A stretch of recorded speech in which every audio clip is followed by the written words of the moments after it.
Serial पिंजरा धीरे धीरे अपने बिग ट्विस्ट की तरफ बढ़ रहा है। जी हाँ, यहाँ आप देख रहे हैं जल्दी हाल के मोमेंट में आपने देखा है कि ओमकार और मयूरा एक दूसरे के करीब आते हैं। ओमकार मयूरा को किस करता है, एक दूसरे के करीब और बेहद करीब आते हैं, लेकिन मेघा को ये सारी बातें बर्दाश्त नहीं होती।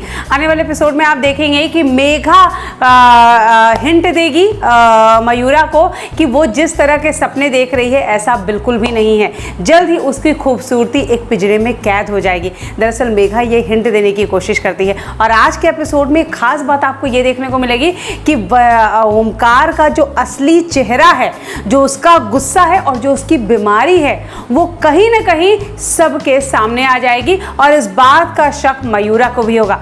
आप सभी जानते हैं कि ओमकार को एक बहुत बड़ी बीमारी है। वो पेपर भी हमने आपको बताया था, जो उसकी माँ उस पेपर को जला देती है। उसकी माँ इस शादी में इस पेपर को जला देगी क्योंकि वो नहीं चाहती है कि ये सच किसी के भी सामने आए कि उनके बेटे को कौन सी बीमारी है। आप देखेंगे यहाँ पर मेघा इस बात से बहुत नाराज़ होगी कि मयूरा की शादी तो ओमकार से हो रही है, जो इतने बड़ी रियासत के मालिक है, इतने बड़े हैं, लेकिन उसकी शादी यानी मेघा की शादी एक नौकर से हो रही है। यहाँ पर घर वाले समझाने की कोशिश करते हैं कि वो नौकर नहीं है, ओमकार के बड़े भाई हैं। ऐसे में मेघा कहती है कि हाँ, ये वही बड़े भाई हैं जो थाल लेके पीछे खड़े रहते हैं, ये वही बड़े भाई हैं जो सबका गाड़ी का दरवाजा खोलते हैं, यानी एक नौकर से मेरी शादी हो रही है।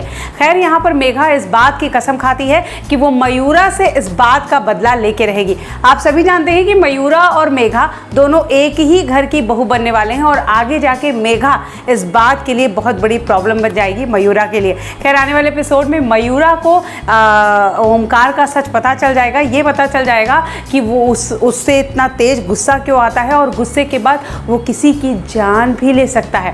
वहीं दूसरी तरफ सबसे बड़ी बात कि कुंदन ओमकार के पंजे से निकल चुका है, उसके गुंडों के पंजे से निकल चुका है। अब देखना यह है कि क्या कुंदन ओमकार के पंजुल से निकल पाएगा, यहाँ तक पहुँच पाएगा, मेघा को सच बता पाएगा। क्या होता है शो में आगे, वो सारे ट्विस्ट हम आप तक लेकर आएंगे। Till then take care, good bye.